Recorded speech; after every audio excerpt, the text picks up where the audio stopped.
நாட்டுப்புற கலைஞர்களின் வாழ்வாதாரத்தை பாதுகாக்க வலியுறுத்தி சென்னையில் பறைமுழக்க போராட்டம் நடைபெற்றது. தமிழ்நாடு முற்போக்கு எழுத்தாளர்கள் கலைஞர்கள் சங்கம் சார்பில் சென்னை வள்ளுவர் கோட்டத்தில் இந்த போராட்டம் நடைபெற்றது.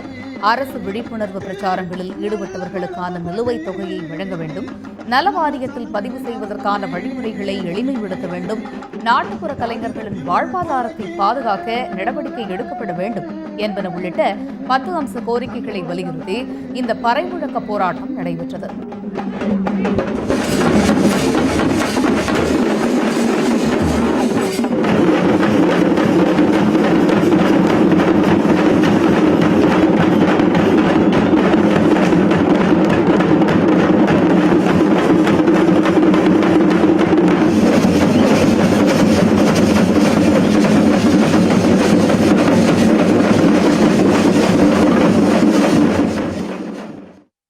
இதுவரைக்கும் 89 நாட்டுப்புற கலைஞர்கள் இறந்துருக்காங்க.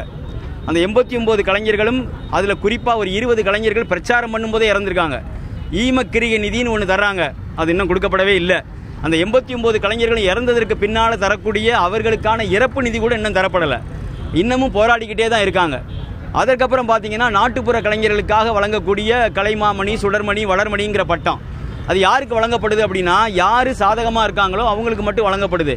உண்மையான கலைஞர்களுக்கு வழங்கப்படலை. 1000, 2000, 3000 பறைகளுக்கு மேலே செய்து மிக பிரசித்தி பெற்ற கலைஞனாக இருக்கக்கூடிய வேலு ஆசானுக்கு இன்றைக்கு வரைக்கும் கலைமாமணி பட்டம் வழங்கப்படலை.